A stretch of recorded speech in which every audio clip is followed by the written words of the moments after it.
जय मसीह की।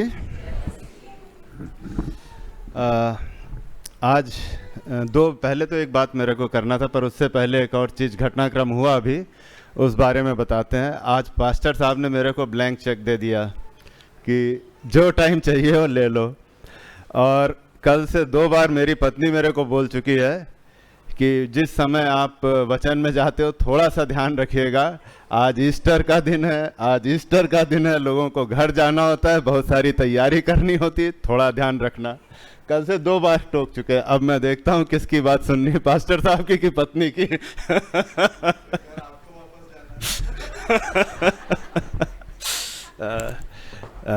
वचन में जाने से पहले, परमेश्वर के वचन को देखने से पहले ये समय लूँगा थोड़ा सा धन्यवाद करने का।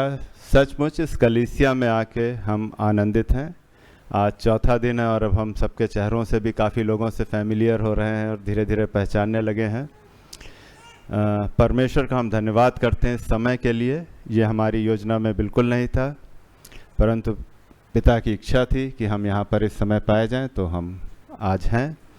और धन्यवाद करना चाहेंगे पास्टर साहब का, जिन्होंने इस मौके को हमें दिया। यहाँ के अगुओं को धन्यवाद करना चाहूँगा, दीपक भाई का, जिन्होंने इंसिस्ट किया कि नहीं आप तैयारी करिए। हम अपने साथ और लोगों को भी लाना चाह रहे थे क्योंकि हम काफ़ी व्यस्त थे, तो हमें लग रहा था कि कैसे, लेकिन आखिरी में हमने हार के बोला, प्रभु अब हम जा रहे हैं। जिस दिन तक जा रहे थे हमें नहीं मालूम क्या बोलना है, आप प्रारंभ करिए। और परमेश्वर हर सुबह मेरे को वचन दे रहा था कि इस कलीसिया में क्या बात करनी है, और उन चीज़ों को रख रहे थे। तो इंसिस्ट करने के लिए दीपक भाई का भी धन्यवाद कि नहीं आप आइए। और परमेश्वर की भावती इच्छा थी, हम फिर से खुले हृदय से ये बोल सकते हैं, हम यहाँ पर रहकर आनंदित हुए। परमेश्वर ने हमें प्रसन्न किया, मतलब अच्छा लगा। और ये जब प्रसन्नता आती है तो ये किन्हीं चीज़ों से नहीं होती है, बल्कि ये एक आत्मा में एक रेजोनेंस होती है। और इस रेजोनेंस के लिए भी हम निरंतर प्रार्थना कर रहे थे कि प्रभु ये रेजोनेंस हो क्यों रही, क्योंकि हम आप में से लगभग सभी से पहली बार ही मिले हैं, लेकिन ये रेजोनेट क्या हो रहा है, ये क्या चीज़ मैं बोलना है। धन्यवाद तो मैं कर रहा हूँ आपका, लेकिन परमेश्वर ने आज मेरे को एक बड़ी स्पेसिफिक बात बोले इनसे स्पष्ट कहो, ये भले हैं, अच्छे हैं और ये तैयार हैं। ये तैयार हैं परमेश्वर की एक सामर्थी सेना बनने के लिए, ये इस चीज़ के लिए तैयार हैं। ये बात, ये संदेश आप स्पष्ट दे दीजिए। और उस कार्य के लिए ये अपने आप को, अब बाकी सारी जीवन की प्रायोरिटीज़ को छोड़ते हुए उस कार्य के लिए अपने आप को आगे ले आए। और परमेश्वर ने जो संदेश दिया वो मैंने आप तक पहुंचाया। संदेश देने वाला सामर्थी और विश्वास योग्य है, वो निश्चय पूरा करेगा यदि हम खुद को ईल्ड करते हैं। जितना हम खुद को उपलब्ध कराते हैं उतना परमेश्वर की सामर्थ हमारे जीवनों से प्रकट होती है। परमेश्वर अपने कार्य को हमारे द्वारा पूरा कराता है। अब हम परमेश्वर के वचन में जाएंगे और आज के मनन के लिए जो पाठ रखा गया है वो है भजन संहिता उसका 110, और जो पढ़ा भी गया उसकी पहली आयत, भजन संहिता 110 और उसकी पहली आयत। वहाँ पर इस प्रकार से है कि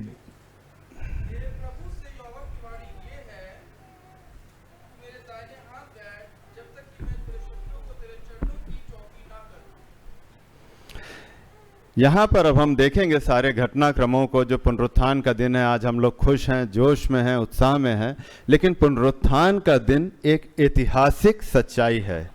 ये इतिहास में जो हुई है वो एक सच्चाई है, और उस ऐतिहासिक सच्चाई को हम देखकर मनाकर प्रसन्नता व्यक्त करते हैं। जैसे एक ऐतिहासिक सच्चाई थी कि प्रभु यीशु मसीह एक बालक के रूप में हमारे मध्य जन्मे।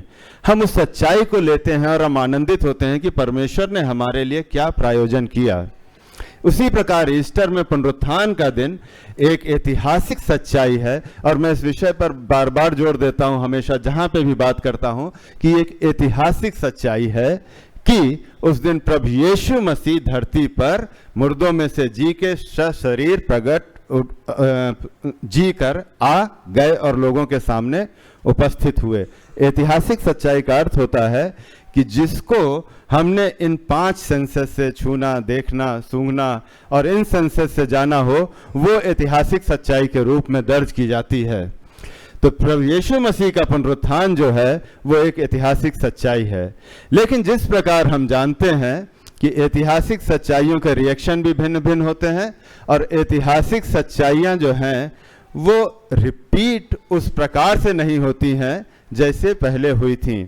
जैसे कि प्रभु यीशु मसीह जो है वो बालक यीशु के रूप में जन्म लिए और अब वो एक प्रभु यीशु दोबारा जब आएंगे कभी भी तो वो बालक यीशु के रूप में नहीं आएंगे। तो ऐतिहासिक सच्चाई को मनाना और उसमें आनंदित होना इस बात को दर्शाता है कि हम अपने विश्वास को कंफर्म करते हैं कि जो था, जो है और जो रहेगा, जो हुआ, जो आज हो रहा है और जो होने वाला है, तीनों उस परमेश्वर की सच्चाई हैं। इस बात को हम अपने जीवन में पूरी तरह से लागू करते हैं। यहाँ पर हम देखेंगे पुनरुत्थान के दिवस की कहानी। हर कोई, हमें पूरा भरोसा है कि जो मसीह को जानता है और जिसने बपतिस्मा लिया है उससे पुनरुत्थान की कहानी मालूम होगी। और यहाँ पर हम अलग अलग पात्रों को देखेंगे। सबसे पहले वहाँ पर पहुँचती हैं 2 महिलाएं, मैरी मगदलनी और दूसरी मैरी। ये लोग वहाँ पर जाते हैं कि आज तीसरा दिन हो गया है और जाके सोचते हैं कि थोड़ा सा जो बॉडी होगा उसमें कुछ लेप ताजे कर दें और परफ्यूम वगैरह ये सारी चीज़ें कब्र के हिसाब से वो तैयारी करके जाते हैं। जब वो वहाँ जाते हैं तो उन्हें कब्र खाली मिलती है और जब प्रभु यीशु मसीह उनके पास आ जाते हैं तो ये स्थिति होती है कि वो दोनों मैरी जो हैं वो प्रभु यीशु मसीह को पहचानने में असमर्थ होते हैं और बड़े दुख से बोलते हैं कि यदि तुझे पता है कि उन्हें कहाँ रखा है तो हमें बता दे। और जब वो ये बात बोलते हैं तो उनका जो भाव है, तब दोबारा में जब वो पहचान पाते हैं तो वो उत्तेजना में भरते हैं। बड़ा समय लगता है उनको पहचानने में, लेकिन इस बात को यहाँ पर इसलिए इंगित कर रहे हैं कि ये वो शख्स हैं जो प्रभु यीशु मसीह के साथ चले थे, जिन्होंने भोजन किया था, जिन्होंने उनके सामर्थ्य के कामों को न सिर्फ देखा था पर उनके जीवन में भी सामर्थ्य के कार्य हुए थे। और जब प्रभु यीशु मसीह पुनरुत्थान होकर आते हैं तो उन्हें बड़ा समय लगता है प्रभु यीशु मसीह को पहचानने में। इसी तरह से हम देखते हैं जब चेलों को खबर मिलती है वो भागते हुए आते हैं। और ये सारे घटनाक्रमों को जब हम अंत के छोटे छोटे समाचारों में पढ़ते हैं कि किसका क्या रिएक्शन रहा, आखिरी जो ये चीज़ मिलती है कि हमारे भाई संत थॉमस जो थे उनका रिएक्शन सबसे अच्छा होता है। वो आखिरी तक अड़े रहते हैं सामने देखकर कि तू वास्तविकता है या तू कोई कुछ अलग है।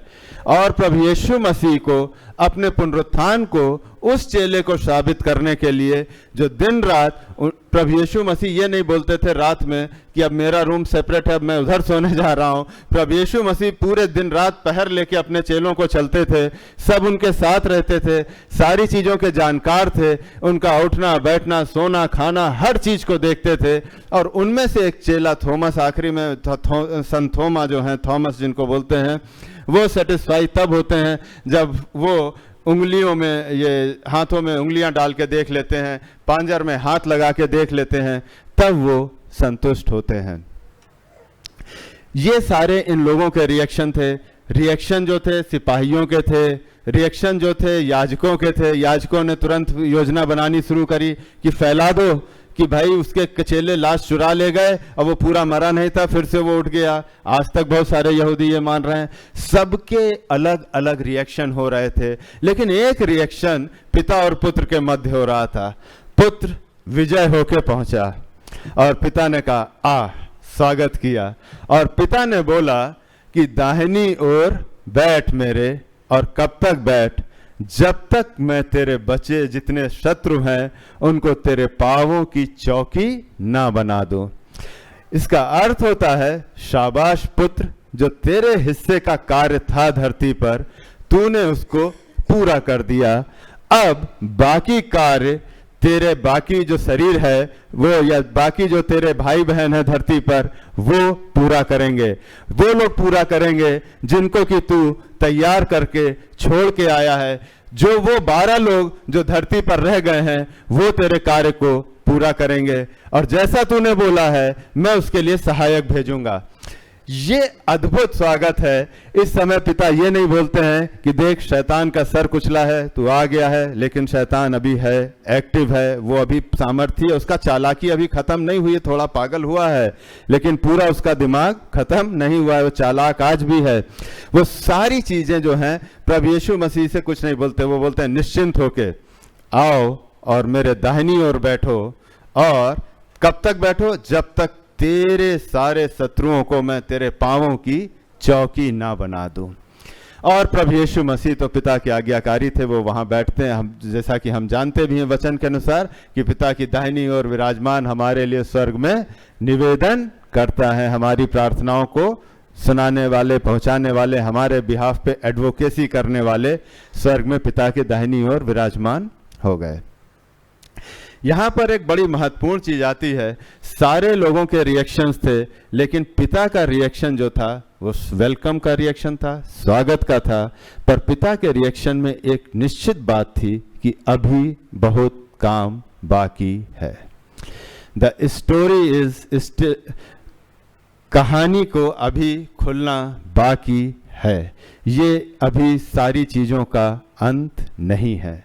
और प्रभु यीशु मसीह धरती पर थे तब भी वो अपने चेलों को इन बातों को बार बार बताकर, सिखाकर रखते थे। और जब पिता बात कर रहे हैं कि आ मेरे दाहिनी ओर बैठ, तब तक तेरे शत्रुओं को मैं तेरे पांवों की चौकी ना बना दूं। अब यहाँ पर मुद्दा ये उठता है, प्रभु के शत्रु कौन है? ये बड़ा महत्वपूर्ण विषय है, क्योंकि अक्सर हम बहुत से इंसानों को प्रभु का शत्रु बना देते हैं, बहुत से लोगों को प्रभु का शत्रु घोषित कर देते हैं। जैसे प्रारंभिक कलीसिया के लिए प्रभु का विरोधी जो था वो साउल था। किसको मालूम था कि साउल एक दिन जो है पौल बनके, परमेश्वर ने उसके लिए नियत कर रखा है, मैं उसको दिखाऊंगा कि प्रभु के लिए तेरे को कितने कष्ट उठाने हैं। परमेश्वर ने नियत कर रखा था। इसलिए ये हमारे लिए आवश्यक है कि पिता ने बड़ी ही महत्वपूर्ण बात कही अपने पुत्र से कि अब तेरा वक्त है, तू मेरी दाहिनी ओर बैठ, और बाकी कार्य जो धरती पर तेरे जन हैं, तेरे भाई बहन हैं, वो उसको पूरा करेंगे। और इस चीज को अगर हम दूसरी तरह से भी समझें तो हमेशा ध्यान रखिए कि मसीह जो है वो सिर है, मसीह हमारे लिए एडवोकेसी कर रहा है, प्रार्थना कर रहा है, बोल रहा है, अर्थात मुंह जो है, सर जो है वो स्वर्ग में पिता की दाहिनी ओर विराजमान है। और कलीसिया क्या है? मसीह की देह। देह जो है वो धरती पर है। और किसकी चौकी बना दे? तेरे पांवों की। मसीह के पांव कहां पे हैं? धरती पर। तेरे पांवों की चौकी ना बना दें, अर्थात कलीसिया जो मसीह की देह है, जो मसीह का पांव है, उसके पांवों तले मसीह के सारे शत्रुओं को होना है। सर स्वर्ग में है, लेकिन पांव धरती पर जमे हुए हैं। और पिता बोलता है अब तू यहाँ विश्राम कर, तू बाकी काम जो स्वर्गीय रेल में पूरे होने हैं, जो स्पिरिचुअल रेल में पूरे होने हैं, तू उनके लिए अब यहाँ पर बैठ। पगर जो तेरी देह है, जो तेरे पैर हैं, उनकी चौकी बनाने के लिए जो कलीसिया, जो तेरी देह है, जो तेरे पैर है, जो तेरे अंग हैं, वो धरती पर उस कार्य को पूरा करेंगे। प्रिय, सबसे महत्वपूर्ण चीज ये है कि जितने लोगों ने जो जो रिएक्शन दिए, चाहे चेलों ने दिए और चाहे पुरानियों ने दिए, चाहे रोमी लोगों ने दिए, जिसने जो भी रिएक्शन दिए, वो सारे रिएक्शन गलत साबित हुए। वो सारे रिएक्शन गलत साबित हुए। तो हम अपने किसके रिएक्शन पे ध्यान दें और किसके रिएक्शन पे मनन करें? क्योंकि हमने जैसे देखा, आदि, अब और सदा एक ही चीज सत्य है, एक ही चीज सही है, वो परमेश्वर है, और वो परमेश्वर का वचन है, वो परमेश्वर का आत्मा है। तो हमारे लिए सबसे उत्तम ये है कि सबके रिएक्शन अपनी जगह थे, उन पे हम क्या मनन करें। उनकी बातें साबित हो गई, जो भी होना था आगे हो गया, लेकिन जो पिता ने रिएक्शन दिया वो हमारे लिए महत्वपूर्ण है। पिता ने साफ बता दिया, अब तू बैठ इधर, लेकिन तेरे शरीर को, तेरे पांवों को अभी जो धरती पर हैं कार्य करना है, जब तक तेरे सारे बैरी तेरी अधीनता में ना आ जाएं। मसीह के बैरी मनुष्य नहीं, मसीह के बैरी कौन होते हैं? यदि हम देखें इफिसियों की पत्री उसका 6वां अध्याय और 12वीं आयत।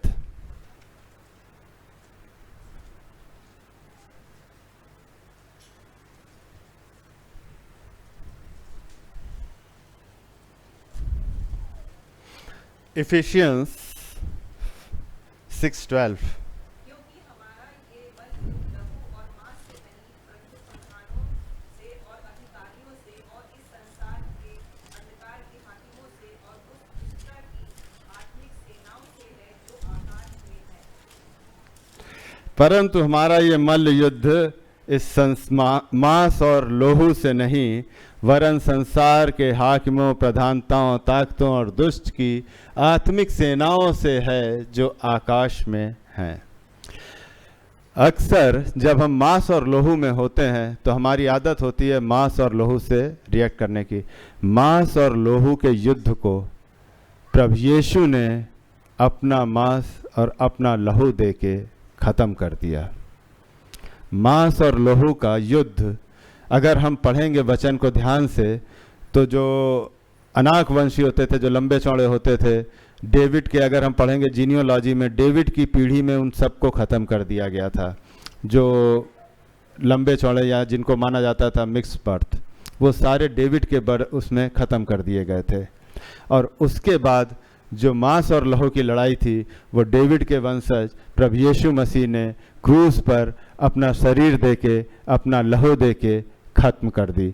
और न सिर्फ उस लड़ाई को खत्म कर दिया, बल्कि उस आत्मिक लड़ाई के द्वार खोल दिए जो अब आत्मा से लड़ी जानी थी।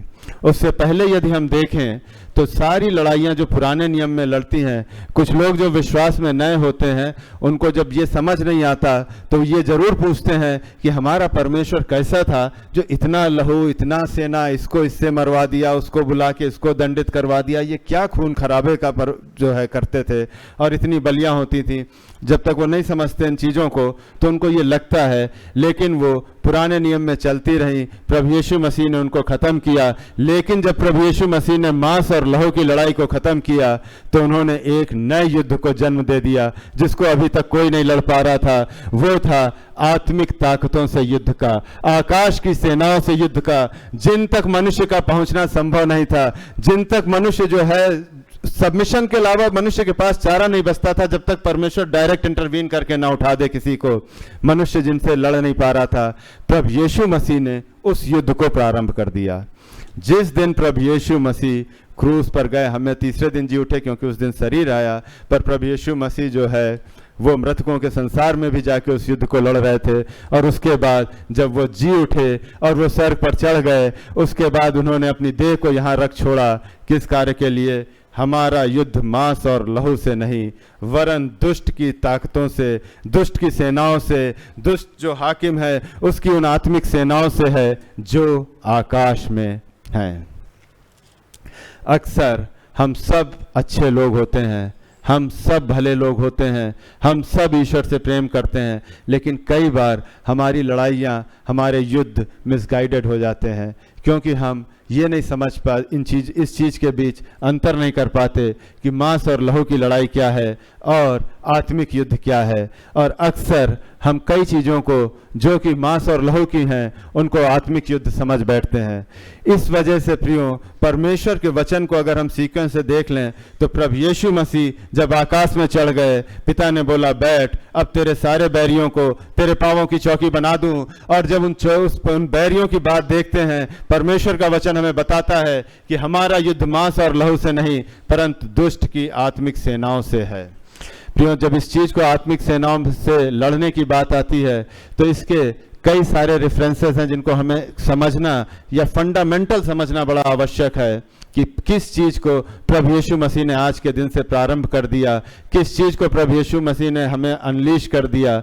वो ये है, प्रभु यीशु मसीह के जो भी विरोधी है, प्रभु यीशु मसीह का जो भी विरोधी है वो दुष्ट की आत्मिक सेना है।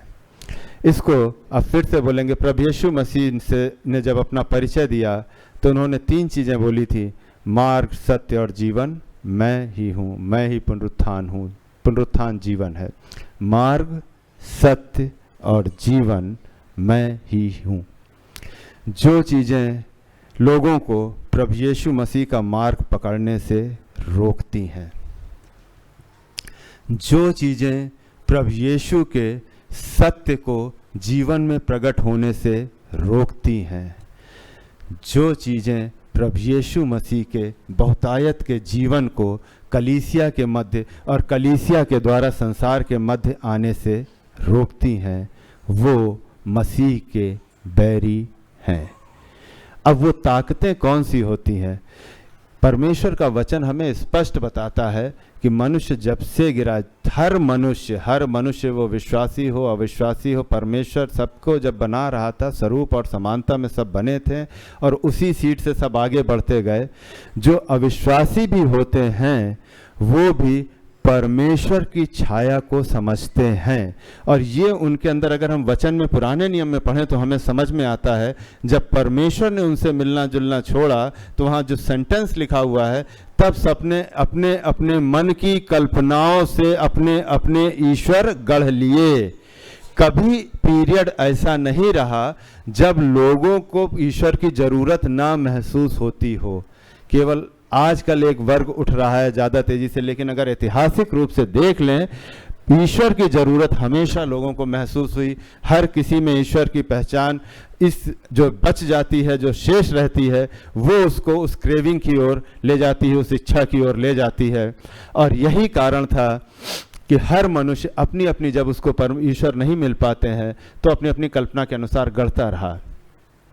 लेकिन मनुष्य के आगे प्रभु यीशु मसीह का मार्ग, हर मनुष्य की इच्छा है कि वो अनंत जीवन पाए, हर मनुष्य की इच्छा है कि वो सत्य जीवन पाए, हर मनुष्य की इच्छा है भरपूरी का जीवन पाए। आप चले जाओ, किसी से बात कर लो, कहीं मिल लो, पूछो क्या चाहिए जीवन में, क्या चाहिए। इन तीन चीज़ों की अगर आप बात करो, लोग बोलेंगे इन्हीं को तो खोज रहे। कैसे खोज रहे? इस प्रकार से खोज रहे, ये किया, हम वहाँ गए, हमने ये प्रयास किया, हमने ये मेहनत की, हमने ये छोड़ा, हमने ये चढ़ाया, हमने ये खर्चा किया। किस तरह के शारीरिक कष्ट, मानसिक कष्ट सब उठा के लोग इसी को पा रहे हैं। परंतु हमें क्या लगता है कि जब लोग प्रभु यीशु मसीह के मार्ग को नहीं अपनाते तो क्या वो उनकी स्वयं की इच्छा है? अंधकार की ताकतों ने उनकी आंखों और कानों को बंद कर रखा है। जब कभी कभी किसी, आपने देखा होगा, बोले ये बड़े अच्छे विश्वासी हैं और आप निरंतर उनसे दिखा रहे हो और वचन में बता रहे हो कि परमेश्वर का वचन ये कहता है, और परमेश्वर का वचन उस व्यक्ति में कार्य नहीं कर रहा है। आपको क्या लग रहा है कोई विश्वासी जानबूझकर ये बोल सकता है, होशो हवास में बोल सकता है कि मैं जीवते परमेश्वर, उसके पुत्र प्रभु यीशु मसीह, परमेश्वर का वचन प्रभु यीशु मसीह है, मैं जीवते परमेश्वर और उसके जीवते वचन प्रभु यीशु मसीह को नहीं मानता हूं? कोई विश्वासी होशो हवास में बोल सकता है? नहीं। लेकिन परमेश्वर का वचन जो है वो सत्य है, और वो सत्य सामने आ रहा है। वो सत्य उस विश्वासी के अंदर कार्य नहीं कर रहा है।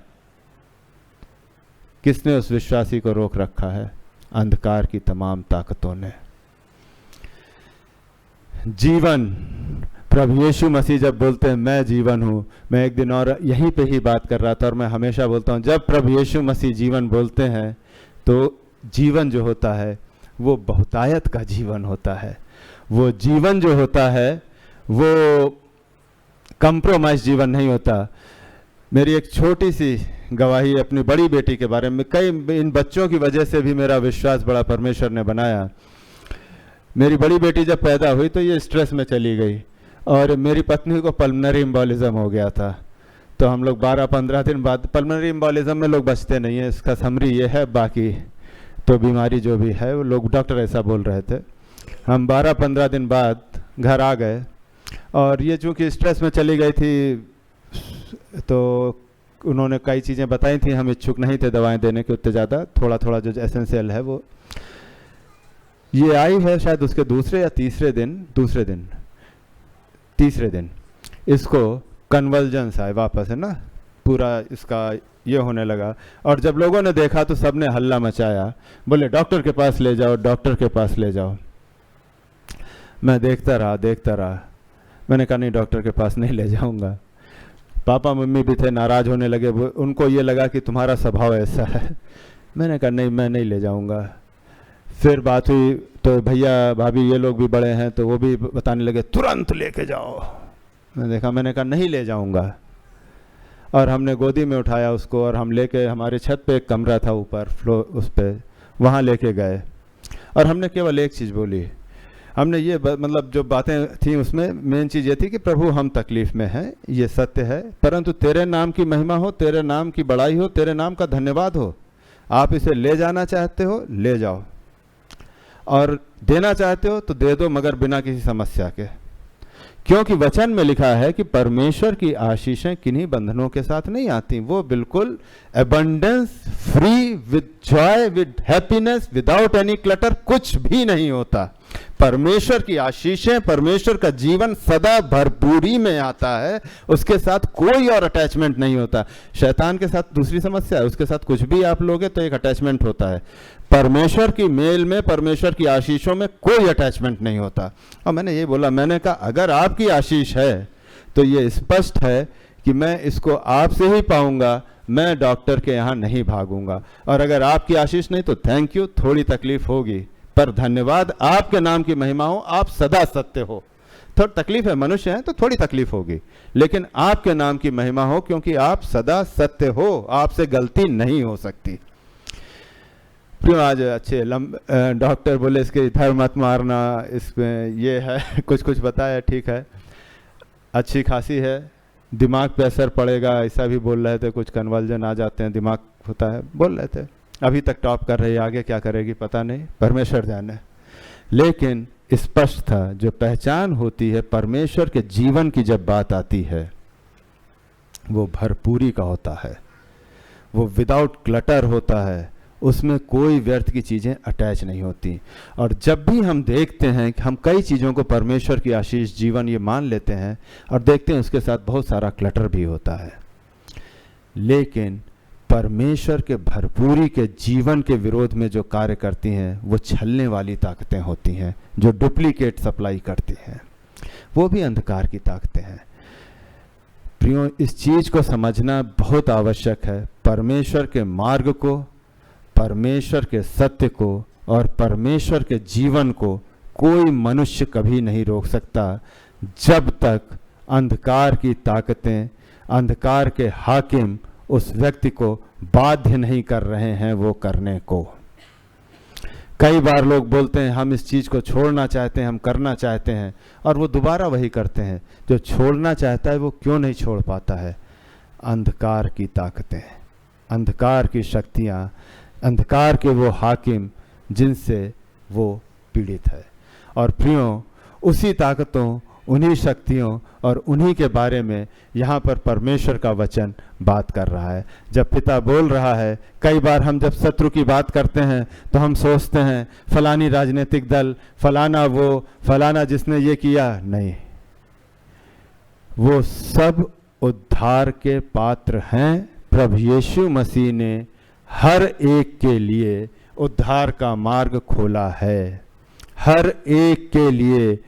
जैसे कि शुरुआत में पौलुस को लिखना पड़ता था कि भाई तुम बहुत अच्छा, ये मत सोचो कि ज्यूस जो हैं वो बुरे थे इसलिए परमेश्वर ने तुमको बुला लिया, या तुम अच्छे थे तो परमेश्वर ने बुला लिया। ये परमेश्वर की बड़ी योजना का हिस्सा है। उसी प्रकार आज मैं बोल रहा हूँ कि हम कोई खास नहीं थे, ना हमारे अंदर कोई विशेषता थी कि परमेश्वर ने हमें चुन लिया, और बाकी जो अभी बाहर हैं वो कोई बहुत ही ज़्यादा हमसे बुरे हैं और वो बाहर हैं। लेकिन जिनको बुलाया वो मसीह की देह है, और मसीह के देह को उसी दिन से इधर लोग अपना अनुभव बता रहे थे, सब लोग अपने अपने इंटरप्रिटेशन बता रहे थे मसीह के पुनरुत्थान की, लेकिन पिता जो है सिंहासन तैयार करके बैठे थे और बोल रहे थे, आ दाहिनी ओर बैठ और देख तेरी देह अब तेरे बचे हुए युद्ध को खत्म करेगी।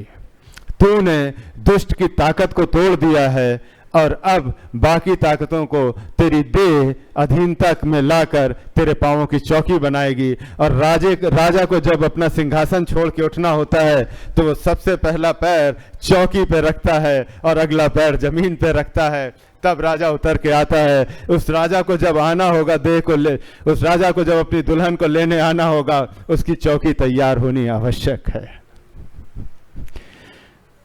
उसके पांवों की चौकी न बना दे, उसकी चौकी को तैयार करने का कार्य करने के लिए ये कलीसिया धरती पर है। प्रियो, अच्छी बात है, हम खुश होते हैं, लेकिन जब हम पुनरुत्थान दिवस को याद कर रहे हैं तो पुनरुत्थान दिवस खुशी का दिन है।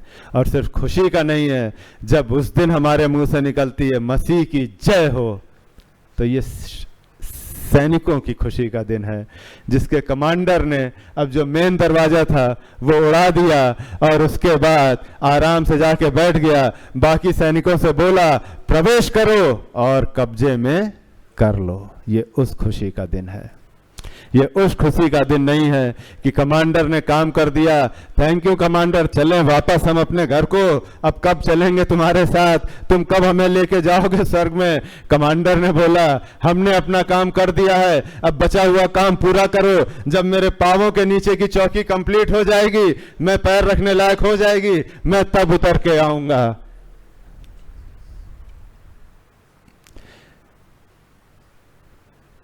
प्रियो, आवश्यक है कि इस बात को समझना कि जब हम खुशी मना रहे हैं, ये खुशी है, पर ये जय घोष की खुशी है।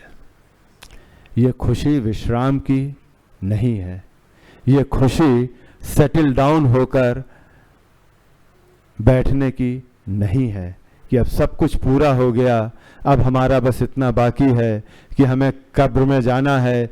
कब्र में जाके जब वो पढ़ दी जाएगी प्रार्थना, तो फिर जिस दिन कब्र खुलेगी तो हम भी साथ में चल देंगे। ये इस आराम की खुशी नहीं है, ये जय घोष की खुशी है कि हमारा, पिक्चरों में तो सैनिकों को देखा होगा, हम काफ़ी कैंटोनमेंट्स में भी रहे हैं और भी हमारे मित्र हैं, लेकिन जब आप उनकी ट्रेनिंग देखोगे, हाँ भाई भी हैं अपने एक फौज से यहाँ पे, भूल गया नाम, जब जय घोष किया जाता है उसमें किसी टुकड़ी की ताकत निहित होती है। आपको मालूम होगा हर रेजिमेंट का एक नारा होता है, और जब वो अपने नारे को लगाते हैं तो मरे से मरे सैनिक जो गोलों की बरसात में भयभीत कवर्ड पड़े होते हैं, लेकिन जिस समय वो अपनी रेजिमेंट का नारा लगाते हैं तो उनके हाथ में आप डंडे दे दो और टैंकों पे दौड़ा दो, वो दौड़ पड़ेंगे। जय घोष की ताकत। और आज का दिन उस जय घोष का दिन है, युद्ध खत्म होने का नहीं, बल्कि नए युद्ध के प्रारंभ का दिन है, जो क्रूज पर परफेक्शन पे पहुंच चुका था। और जब मसीह उठे, मसीह आत्मिक रेल में रहते, तो उससे समस्या ये थी कि ये जो मिट्टी की देह है ये उनको समझ ना पाती, इसलिए मसीह जब सदेह रिजरेक्ट हुए तो ये बोलने के लिए रिजरेक्ट हुए। और देखें, अगर वचन में मसीह ने निरंतर बोला जाओ, पहले मसीह बताते थे, इंस्ट्रक्शन देते थे, सिखाते थे बहुत चीज़ें, अब मसीह ने जब उनके विश्वास को पुनर्स्थापित कर दिया, दृढ़ कर दिया और बोला इंतजार करना, उसके बाद अब मसीह जो है उसमें बाकी इंस्ट्रक्शंस उनके बिल्कुल कम होते जा रहे हैं, क्योंकि उन्हें मालूम है कि अब तुम पर कुछ प्रबल ना होगा। और मसीह केवल एक बात बोल रहे हैं, जाओ सुसमाचार दो, चेले बनाओ। अब कुछ नहीं, अब तुम्हारे मार्ग को कोई अवरुद्ध नहीं कर सकता, और सारी अंधकार की ताकतों को तोड़ने की सामर्थ अब तुम्हारे अंदर है। मसीह के नाम में, मसीह के लहू में तुम किसी भी आत्मिक युद्ध को उठा सकने में सक्षम हो। प्रियो, ईस्टर का दिन जो है इस बात को याद करने का दिन है। कोई पढ़ेगा पहला यूहन्ना 5:19।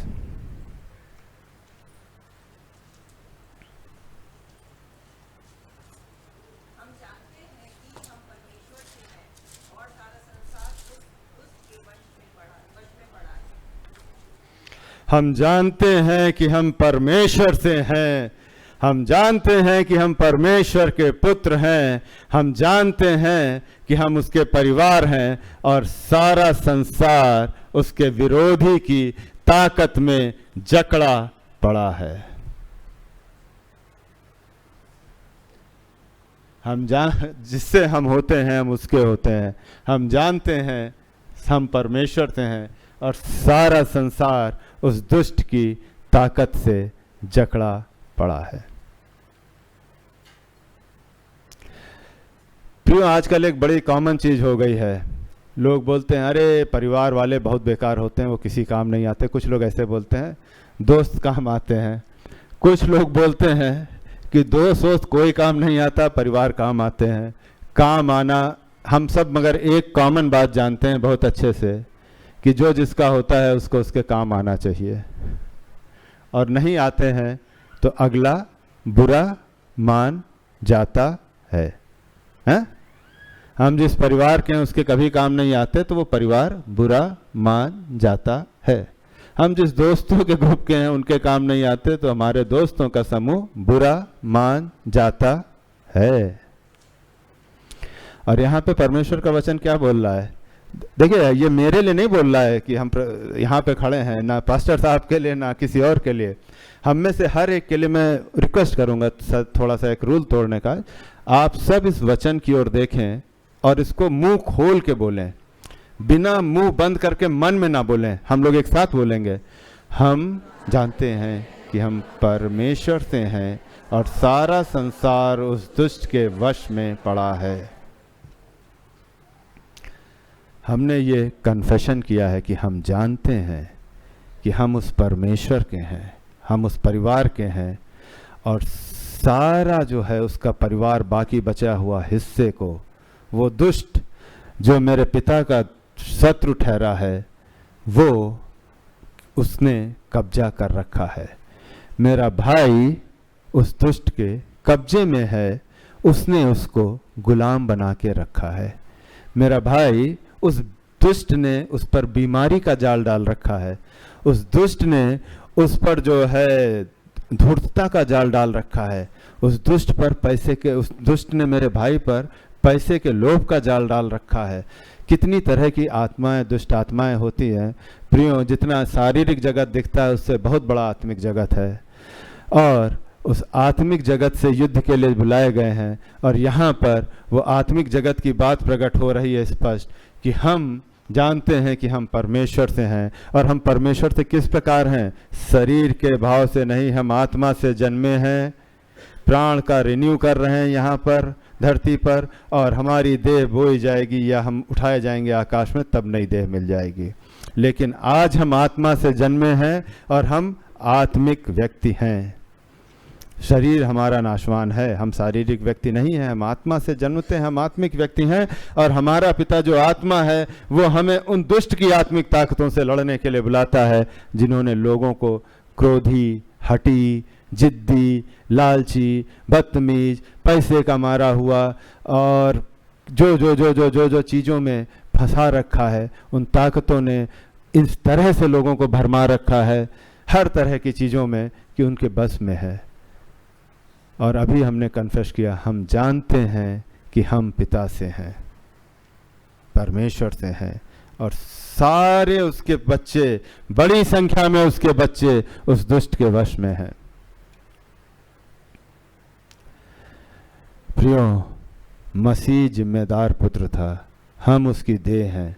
गैर जिम्मेदारी का जिम्मेदारी से कोई मेल नहीं होता, ये बड़ी स्पष्ट बात है। मसीह वो पुत्र था जिसने परमेश्वर हो के भी परमेश्वरत्व को पकड़ के रखने की चीज ना जाना और स्वयं को खाली कर दिया।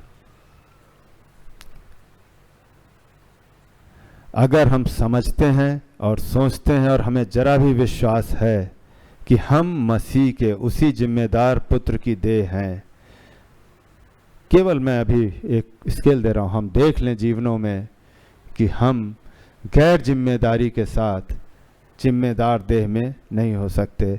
जो भाई फौज में हैं वो बता पाएंगे कि फौज में गैर जिम्मेदारी की सजा कितनी गंभीर होती है। बाकी जगहों पर गैर जिम्मेदारी में डांट फटकार होती है, पर फौज में कदम ताल में एक कदम गलत जाने पे जो रंगरूट होते हैं उनको कम से कम कैंटोनमेंट बोर्ड का जो ग्राउंड है चांदमारी, उसमें कम से कम 5 चक्कर राइफल कंधे पे रख के लगाने पड़ते हैं। मैं बचपन में जब 5 साल का था तो इसी कैंटोनमेंट बोर्ड के उसमें रहता था एक घर में, इस वजह से लखनऊ का कैंटोनमेंट भी जानता हूँ मैं अच्छे से, तो उसको लगाना पड़ता है। फौज में गैर जिम्मेदारी का स्थान नहीं होता, यहाँ पर बड़ा साफ हमने परमेश्वर के वचन को देखा। अब एक और पढ़ लेंगे, रोमियो की पत्री उसका 12वां अध्याय।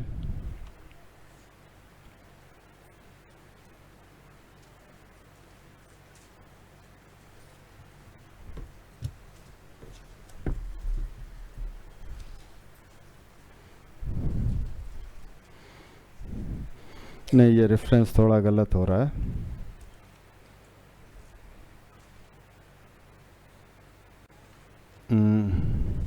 ये वाला रेफरेंस कहाँ पास सब?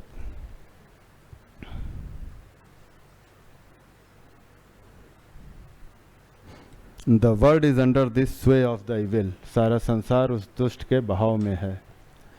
Arpita, the world is under the Sway of evil.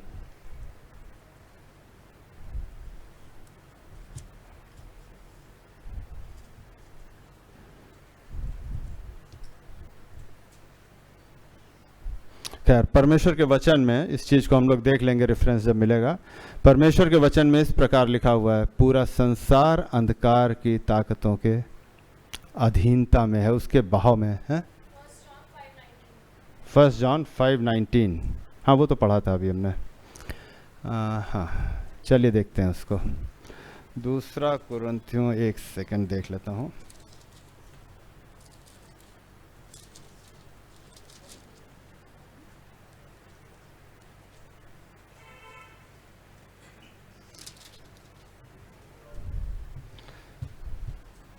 कोई नहीं। तो जो परमेश्वर के वचन में इस प्रकार से लिखा है कि सारा संसार अंधकार की ताकतों के बहाव में है।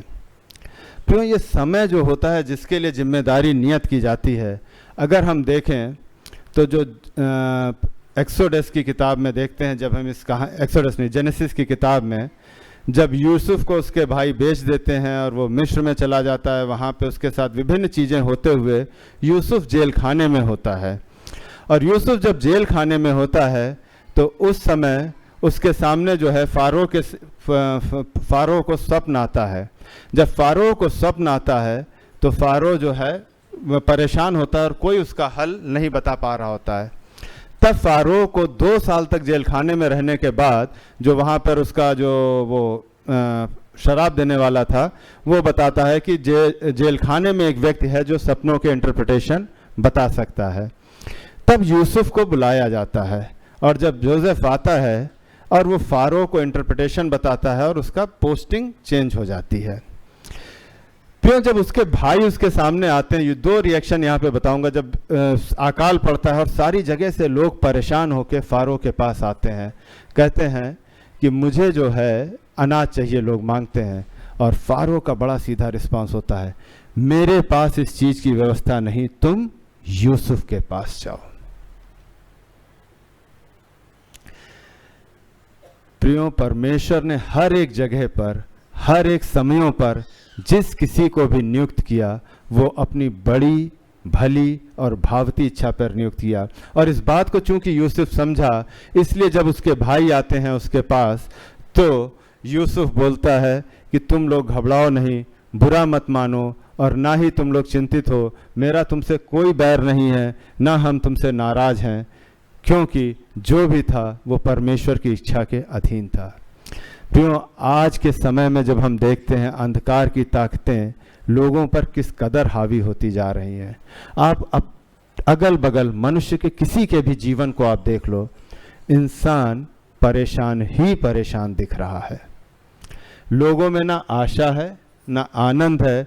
और लोगों से खुशी की बात पूछ लो तो अब तो कभी कभी ऐसा लगता है कि बिना कुछ खाए पिए लोग हंस भी नहीं पाते हैं। लोगों के चेहरों पर से मुस्कान गायब हो गई है। हर व्यक्ति परेशान है। लोगों की कमाइयों में छेद हैं, लोगों के थैलों में छेद हैं। कमाते बहुत हैं, परेशान है पैसे के लिए। लोगों के घरों में अजीब तरह के उपद्रव हैं। और प्रियो, जो वचन मैं देना चाहता था कि सारा संसार अंधकार के बहाव में है।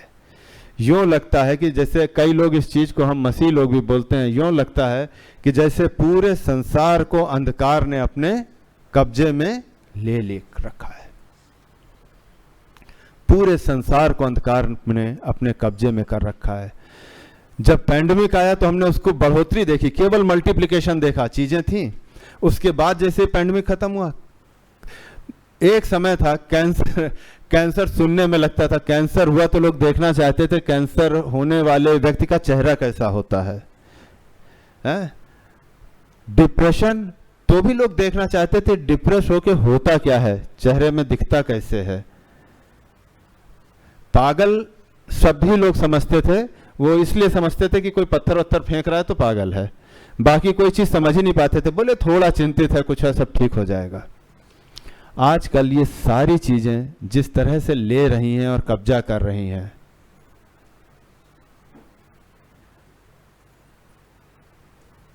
मेडिकल साइंस का फेलियर तो अब मेडिकल साइंस वाले काफ़ी यहाँ पे, मगर मैं भी EHA में हूँ और बहुत सालों तक एडमिनिस्ट्रेशन डायरेक्टर रहा, तो मतलब प्रशासन देखना, लोगों के अलग अलग अस्पतालों में सारी चीज़ें देखता करता रहा।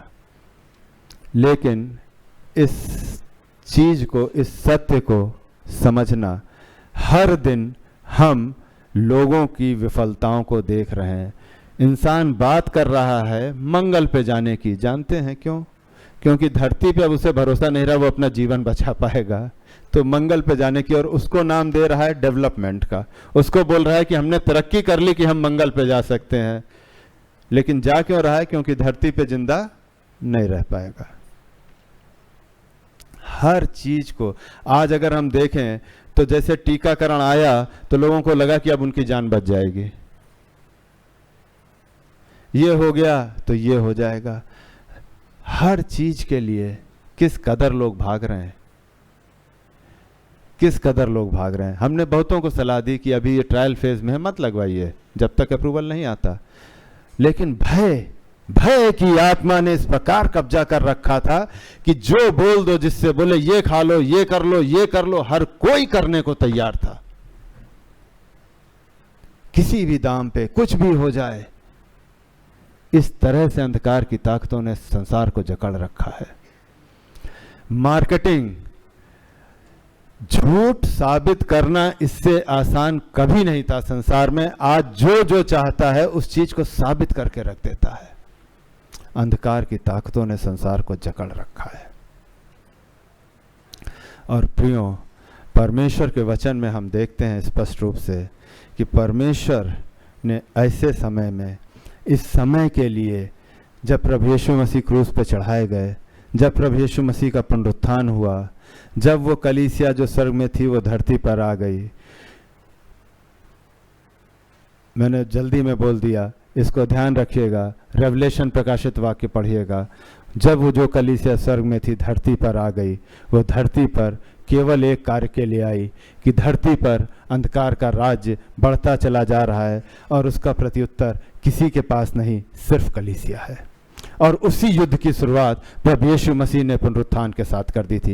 वो पहले व्यक्ति थे जिन्होंने अंधकार, जिन्होंने मृत्यु की ताकत को चैलेंज कर दिया और बोला, अब तुम्हारा हमारे ऊपर कोई होल नहीं, तुम्हारी सारी ताकतें खत्म हुई और जो कोई मेरे नाम में आएगा वो जयवंत विजय जीवन जिएगा और वो तुम्हारी ताकतों को कुचलेगा, खत्म करेगा, नष्ट करेगा और पांवों की चौकी बना देगा। ये घोषणा का दिन है, ये जय घोष का दिन है, खुशी का दिन है, पर जय घोष की खुशी का दिन है, विश्राम की खुशी का दिन नहीं है कि चलो अब सो जाएं। ना, ये उस खुशी का दिन नहीं है। उस खुशी के लिए दूल्हा आएगा, दुल्हन को ले जाएगा, वो अलग तरह के सेलिब्रेशन होंगे और फिर पता चलेगा कि घर में कैसे रहना है और क्या करना है। लेकिन ये धरती पर जो पूरा हुआ, ये उस जय घोष की खुशी का दिन है। हम पढ़ेंगे प्रकाशित वाक्य, उसका पहला अध्याय और उसकी 12 से 16 आयत। हिंदी में कोई जोर से पढ़ देंगे? रेवलेशन, हाँ मैं पढ़ लेता हूँ, लिखा हुआ है।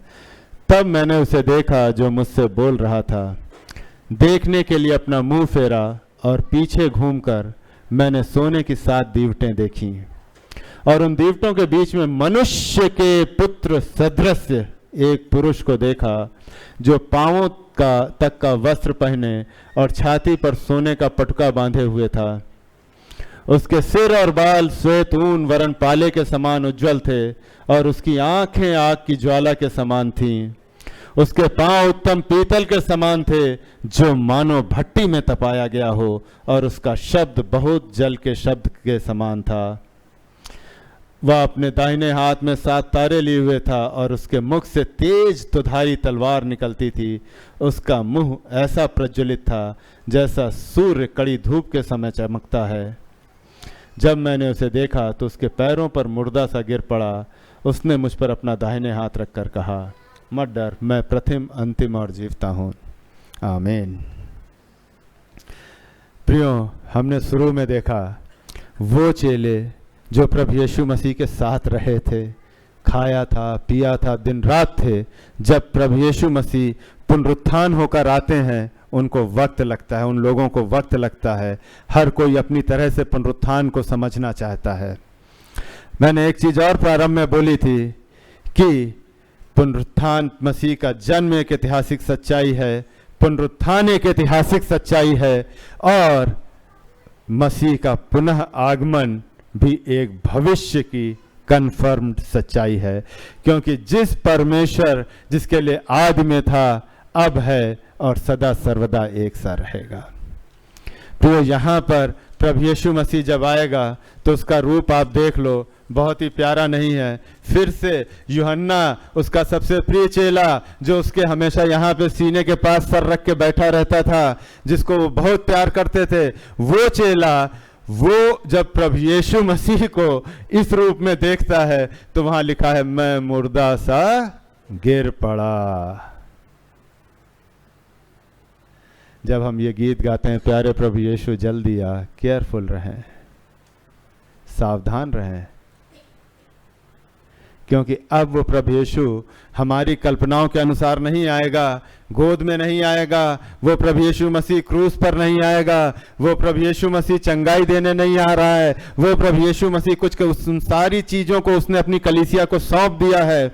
अब वो प्रभु यीशु मसीह न्याय करने आ रहा है, to pass the final judgment on the powers.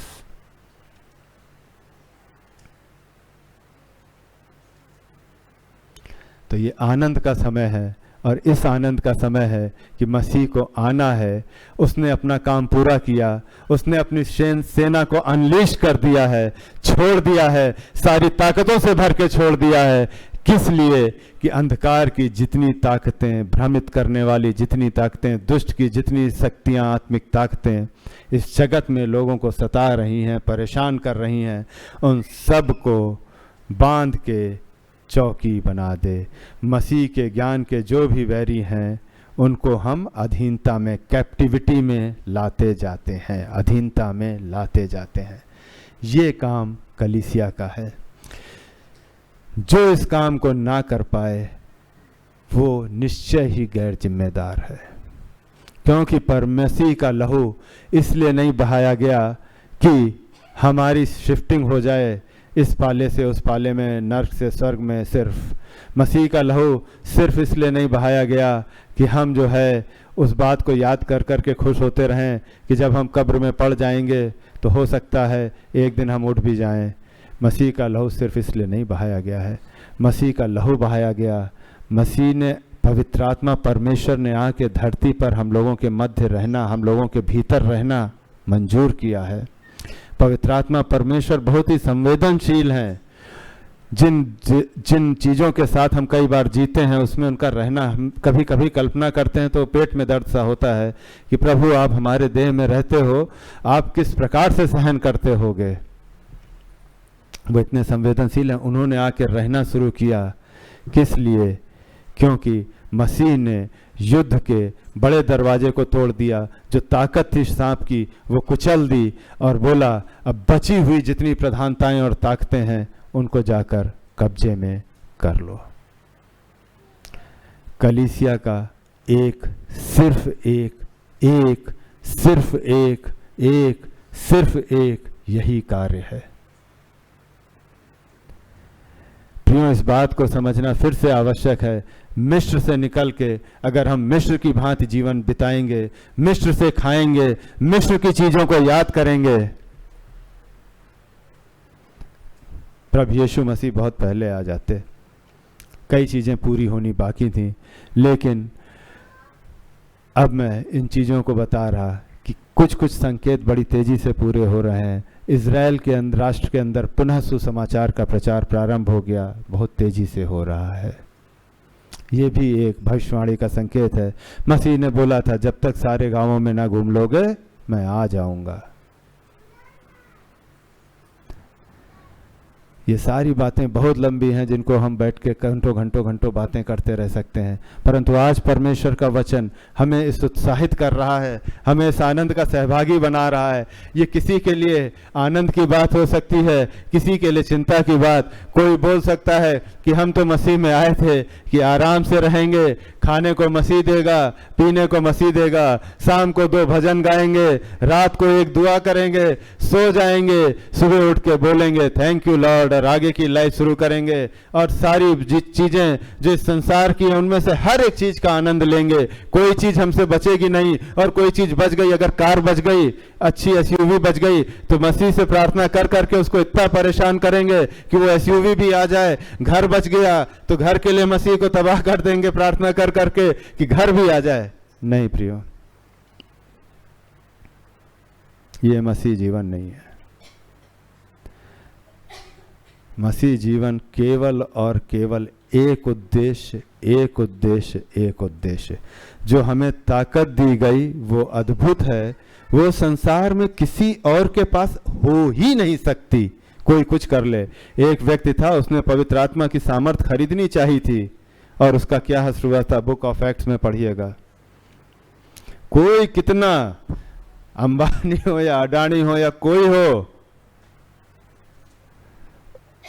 आजकल कौन ताकतवर है, हाँ जो बाइडेन, ट्रम्प चले गए, जो बाइडेन, वो हो, कोई हो, किसी को वो सामर्थ नहीं दी गई जो सामर्थ कलीसिया को दी गई है।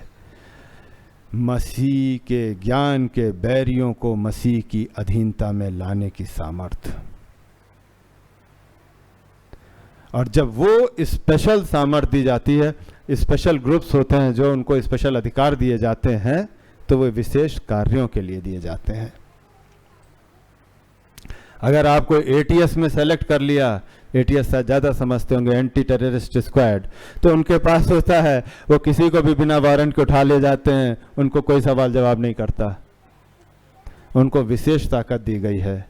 लेकिन एटीएस का अधिकारी ये नहीं बोल सकता अभी बस 10 मिनट में मेरी बेटी की शादी होने वाली है, बेटे की शादी होने वाली है, कॉल आया इस जगह पहुंचो, अर्जेंट होना है। वो उस शादी को छोड़ेगा और तुरंत निकल जाएगा। उसकी ये औकात नहीं है कि वो रुक जाए, क्योंकि वो रुक गया तो वो एटीएस में नहीं रहेगा। बड़ी ताकतें बड़ी जिम्मेदारी के साथ आती हैं। ये ताकत जब किसी को नहीं दी गई, सिर्फ कलीसिया को दी गई, तो ये जिम्मेदारी भी समझना, क्योंकि गैर जिम्मेदारी का स्थान छोटी छोटी जगहों पे ठीक होता है, उन जगहों पे गैर जिम्मेदारी सहन कर ली जाती है। परंतु जैसे जैसे पद बढ़ते जाते हैं, ताकतें बढ़ती जाती हैं, तो गैर जिम्मेदारी सहन नहीं की जाती। और मसीह जब आवेगा तो वो ना बच्चा होगा और ना वो क्रूस पर होगा। मसीह जब आवेगा तो उसको देख के, उसका प्रिय चेला उसका एक झलक देख के उसको लगा कि लग तो वही रहे हैं, पर ये तो कुछ घबरा गया और मुर्दा होके पैरों पे गिर गया। मसीह प्रेम की चीज़ है, पर मसीह मजाक की चीज़ नहीं है। पवित्र आत्मा प्रेम की चीज़ है, पर मजाक की चीज़ नहीं है। परमेश्वर पिता हमारे लिए प्रेम की चीज़ है, पर प्रेम का अर्थ मजाक नहीं। प्रियो, परमेश्वर का वचन स्पष्ट दिखा रहा है, वो सामर्थ है कलीसिया में, कलीसिया खड़ी हो रही है। पर इस चीज़ को समझना, इन चीज़ों को सीखना, जीवन के फोकस को शिफ्ट करना बहुत ही ज़रूरी है। समय तेजी से बदल रहा है। आज 2022 है, 2022 की समस्याओं को आप देखेंगे। आज हमको धरती पे, मेरे को भी अब हो जाएंगे काफ़ी वर्ष, 46 साल, हाँ 46 साल तो पूरे हो गए और भी पूरे हो जाएंगे। हमने समय को इसी डिक्लाइनिंग ट्रेंड पे देखा है। फिलहाल चीज़ें अच्छी हैं, लेकिन समझना ये आवश्यक है कि कलीसिया को लेकिन हमने एक ही चीज़ को उभरते देखा है, बढ़ते देखा है, सामर्थ्य प्रकट होते देखा है। आज से 15 साल पहले हमने कलीसिया के अंदर वो सामर्थ्य नहीं देखी थी जो हम आज देखते हैं। जिन बच्चों को हम देखते हैं और जिन युवाओं को देखते हैं, जिन लोगों को हम जिस सामर्थ्य से देख रहे हैं, मेरे अपने सारे काम धंधे छोड़ के अब हम उन्हीं के साथ लगे रहते हैं। परमेश्वर का वचन आप तक पहुंचा है। कलीसिया किसी और काम के लिए नहीं बुलाई गई है, सिर्फ एक काम के लिए कि मसीह के विरोधियों को मसीह के पांवों की चौकी बना दे। आइए थोड़ी देर हम लोग प्रार्थना करेंगे, हम लोग खड़े हो जाएंगे अपने स्थानों पर।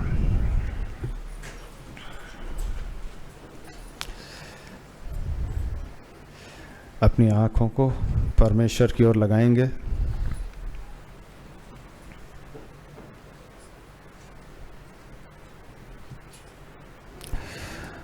परमेश्वर ने हमारी किसी अच्छाई के कारण, हमारे किन्हीं गुणों के कारण, या हम में कुछ भी ऐसा नहीं था कि उसने हमें चुना, अपने परिवार में शामिल किया। वो उसकी भली भावती और सिद्ध इच्छा है जिसके तहत उसने ये किया। परमेश्वर ने जब हमें बुलाया तो परमेश्वर ने हमें वायदों के साथ बुलाया। परमेश्वर ने हमें अभिषेक के साथ बुलाया। परमेश्वर ने वो कोई चीज़ ना रख छोड़ी जिसकी हमें ज़रूरत थी। लेकिन कई बार हम मिस्रियों के समान, परमेश्वर हमें एक नए जीवन की ओर ले जाना चाहता था। परमेश्वर हमें एक नई ऊंचाइयों की ओर ले जाना चाहता था। परमेश्वर हमें ज़िंदगी की उन और नई सच्चाइयों को दिखाना चाहता था जिनको हम इन शरीर की आंखों से नहीं देख पाते हैं। लेकिन उन मिस्रियों की भांति हम बार बार संसार में लौटते, संसार की ताकतों पर भरोसा करते, उन ताकतों की मूर्तियां बनाकर अपने हृदय में रखते, उनके पीछे भागते, उनके लिए क्रेव करते रहते। परमेश्वर ने अपने वचन और वायदे के अनुसार न कभी हमें छोड़ा और न कभी हमें त्यागा। हम थे जो बार बार दूर भाग जाते थे। वो उड़ाऊ पुत्र था जिसने पिता से ज्यादा पिता की आशीषों को कीमती जाना। उसने पिता का धन तो लिया परंतु पिता को छोड़ के चला गया। पिता तब भी ना उसे छोड़े थे, वो तब भी उसकी राह देख रहे थे। पिता हमारे विश्वास योग्य हैं, उन्होंने सब कुछ हमें दिया है। और पिता प्रभु यीशु मसीह ने हमसे कुछ भी छुपा नहीं रखा। उन्होंने हमें कभी नहीं बोला कि हम तुम्हें केवल जो है संसार में सेटल करने का और सारी संसार की चीज़ों को देने का जी बुला रहे। बोले जो कुछ तुम्हारी ज़रूरतें होंगी, प्रभु यीशु मसीह ने हमें स्पष्ट बताया, ज़रूरतें होंगी, सब कुछ तुम्हें मिलेगा अलॉन्ग विद द परसिक्यूशन। जो तुम मेरे नाम की खातिर खोगे उसका तुमको कई गुना मिलेगा, लेकिन सताव के साथ। हम उस सेना में शामिल हुए हैं जिस सेना ने अच्छा खासा युद्ध जीत लिया है और युद्ध गहरा होता जा रहा है। आज परमेश्वर का वचन हमसे स्पष्ट बोल रहा है कि इस युद्ध में भागीदार होने के लिए खुद के जीवन को आगे लाएं। परमेश्वर का वचन ये बोल रहा है कि ईस्टर का जय घोष युद्ध का घोष था जो आने वाले समय में कलीसिया को इस धरती पर पूरा करना है। हम अपने मनों में विचार करें, परमेश्वर से बात करें और अपने जीवनों को परमेश्वर के युद्ध के लिए सौंपें। क्योंकि जैसा हमने देखा, परमेश्वर प्रेम की चीज़ है परंतु परमेश्वर मजाक की चीज़ नहीं है। जिन्होंने बालक यीशु को देखा उन्होंने हंसा कि अरे ये तो वही बढ़ई का लड़का है, ये किस तरह की बातें करता है। लेकिन वो बालक यीशु जब बड़ा हुआ उसके ऊपर सारा ज्ञान, सारी सामर्थ्य, सब कुछ था। वो बालक यीशु जब क्रूस पर गया तो वो सिद्धता से भर गया। और जब वो बालक यीशु जयवंत होकर जीवित हो उठा, धरती पर आया, तो उसने युद्ध की घोषणा कर दी और उसके चुने हुओं को उस युद्ध को कैरी करने को उसने बुला लिया। ले वही बालक यीशु जो यदि उस समय सच था, पैदाइश के समय, जो क्रूस के समय सच था, जो पुनरुत्थान के समय सच था, वही यीशु सच होगा जब वो दोबारा आएगा। यदि हम मसीह हैं तो हम चारों को सच मानेंगे। हम अपनी इच्छा से चुन नहीं सकते हैं, हम अपनी इच्छा से चुन नहीं सकते। यदि हम मसीह में हैं तो हमारे लिए चारों सच हैं। 3 ऐतिहासिक सत्य हैं और एक भविष्य में घटित होने वाला सत्य है जो परमेश्वर के वचन में है, और परमेश्वर के वचन में आज तक जो कुछ मेंशन हुआ वो कभी टला नहीं। प्रियो, हम अपने आप को बहुत अच्छे से तैयार कर लें। हर दिन अच्छा लगता ज़रूर है, पर शायद वो हर दिन अच्छा है नहीं, क्योंकि जिस दिन पिता की इच्छा पूरी ना कर पाएं उस दिन वो दिन अच्छा नहीं है। वो दिन हमारी आयु से घट गया, वो दिन नहीं घट गया जिस दिन हम किसी और कारणवश जो चीज़ें हैं वो हर दिन घट गया आयु से, जिस दिन हम पिता की भली भावती सिद्ध इच्छा ना पूरी कर पाए, पिता के शत्रुओं को चोट ना पहुंचा पाए।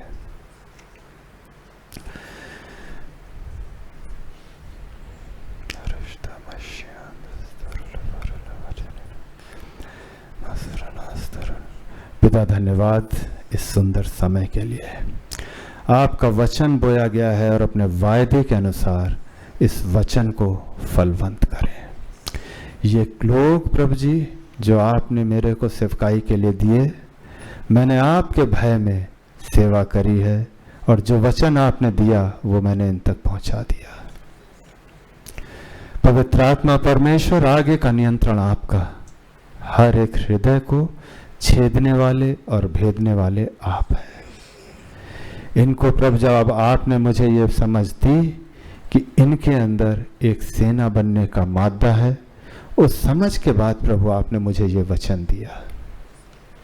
प्रभु यीशु मसीह के नाम और सामर्थ्य में ये वचन इनके जीवनों में पूरा हो। प्रभु, ये आपसे प्रेम रखते हैं और प्रभु आपके वचन में है कि जो कोई मुझसे प्रेम रखेगा, जो कोई मेरे लिए कुछ खोएगा, आप उसको प्रभु जी कभी न त्यागेंगे, वरन आप उससे कई गुना उसको रिटर्न करेंगे।